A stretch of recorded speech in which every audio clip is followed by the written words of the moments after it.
عورت اپنے شوہر کے سامنے حد درجہ اظہار زینت کر سکتی، جتنی کرنا چاہے کرے، جو کہ کسی دوسرے کے سامنے نہیں کر سکتی.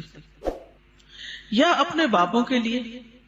باپوں میں کون کون آتا ہے؟ باپ، دادا، پردادا، نانا، پرنانا، اوپر تک آبا و اجداد جو بھی ہوں. رسول اللہ صلی اللہ علیہ وسلم نے ایک نیک عورت کے بارے میں فرمایا، بہترین عورت وہ ہے کہ جب تم اسے دیکھو تو تمہیں خوش کر دے. تو شوہر کس طرح خوش ہوگا؟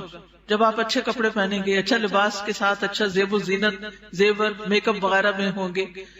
لیکن بہت سی خواتین گھر میں تو کھانا پکاتے پکاتے کپڑوں میں اس قدر کھانے کی اسمیل آ جاتی ہے اور کچن میں پسینے سے برا حال ہو جاتا ہے، اور پھر جب شوہر گھر آتا ہے تو اسی حال میں استقبال کرتے ہیں.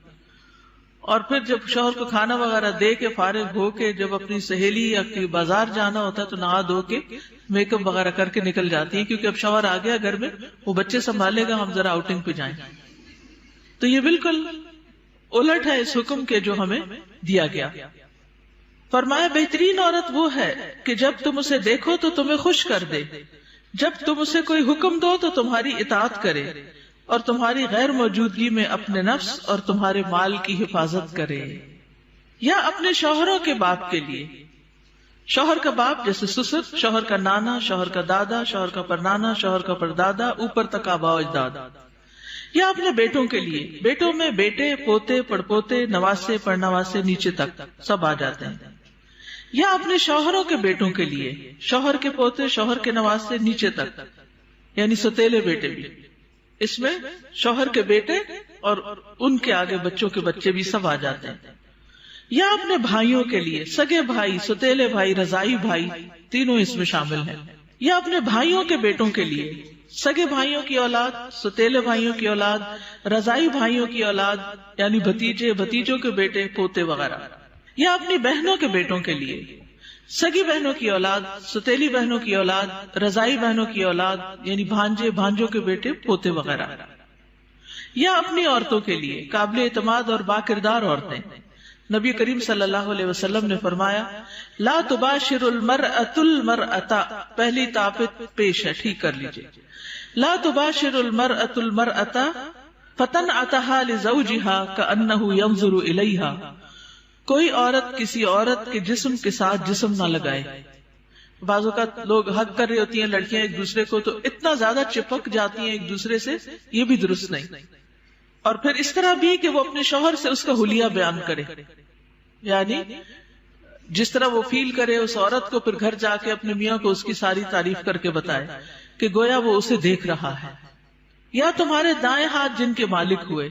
لونڈیاں اور غلام مراد ہیں یہاں، لیکن جو گھریلو ملازمین ہیں یہ لونڈی غلام میں شامل نہیں ہوتے، ان سے احتیاط برتنی چاہیے.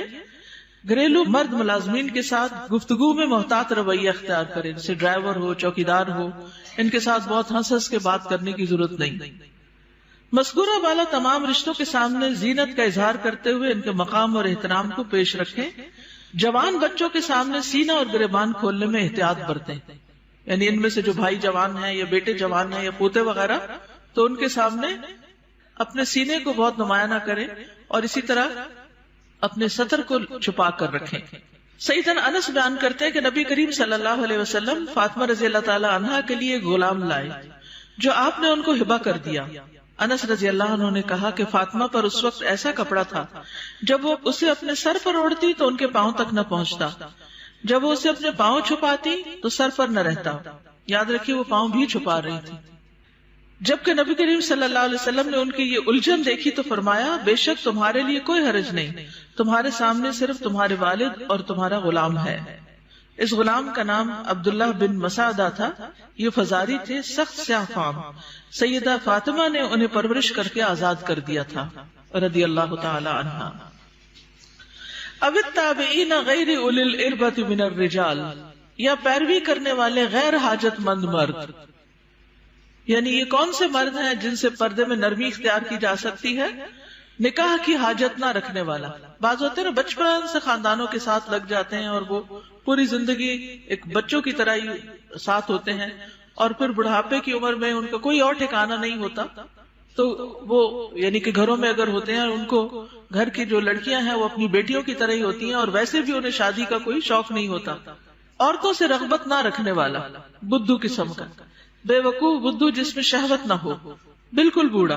بعض اوقات ایسے بچے ہوتے ہیں نا، اسپیشل بچے کہ جن کو کوئی مینٹلی ان کو کوئی سمجھ نہیں ہوتی، جنسی خواہشات سے آری، مخنث اور ہجڑے جن میں کوئی شہوت نہ ہو، یہ یاد رکھیے، کیونکہ بعض ہجڑے جو ہیں ان کے اندر سب کچھ ڈیولپڈ ہوتا ہے، لیکن ان افراد کے سامنے زینت کا اظہار کرتے ہوئے بھی احتیاط کا دامن نہ چھوڑیں، پھر بھی محتاط رہیں۔ غیر اولی الاربا سے مراد وہ بے خبر ہے جس میں شہوت نہ ہو، یہ سیدنا ابن عباس کا قول ہے۔ اب الطفل الذین لم یظہروا علی عورات النساء، یا وہ بچے جو عورتوں کی چھپی ہوئی باتوں سے ابھی واقف نہیں ہوئے، نابالغ بچے جن کا جنسی شعور بیدار نہ ہوا ہو، جو کم عمری کی وجہ سے عورتوں کے حالات اور مخصوص اوصاف سے واقف نہ ہوں، جن کو کوئی سمجھ نہ ہو پیریڈز کیا ہوتے ہیں، اور یعنی ابھی ان کی عورتوں سے متعلق جو خاص باتیں ان کو سمجھ نہ ہو۔ ابن کثیر کہتے ہیں جب بچہ بالغ ہو یا بلوغت کے قریب ہو اور ان چیزوں کو جانتا پہچانتا ہو، بدصورت اور خوبصورت عورت میں تمیز کر سکتا ہو، یعنی جس دن بچہ ایک ہے نا ماما وہ بہت خوبصورت ہے، تو اسے عورتوں کے پاس نہ آنے دیا جائے۔ یہ ابن کثیر کی تفسیر ہے۔ کسی خاص عمر کی یہاں قید نہیں، بچے کی سمجھ کے مطابق احتیاط سے کام لیتے ہوئے زینت کا اظہار کرے۔ لیکن افسوس ہوتا ہے ان خواتین پر جو اچھے بھلے جوان لڑکوں کو گلے لگا لیتی ہیں، یا ان کے سر پہ ہاتھ پھیرنے لگتی ہیں، یا ہاتھ ملانا شروع کر دیتی ہیں، یہ بھی اس حکم کے منافی ہے، چاہے بچپن سے اس بچے کو آپ نے پالا ہی کیوں نہ ہو۔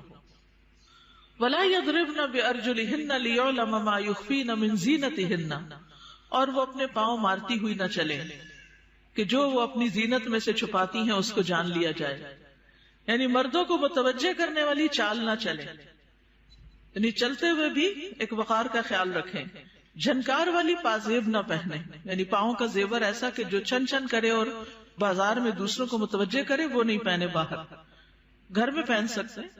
آواز پیدا کرنے والا جوتا استعمال نہ کرے، یعنی جیسے بہت ہائی ہیل پہن کے پھر وہ ٹک ٹک ٹک سے سب متوجہ ہو جاتے ہیں، اس سے بھی بچیں۔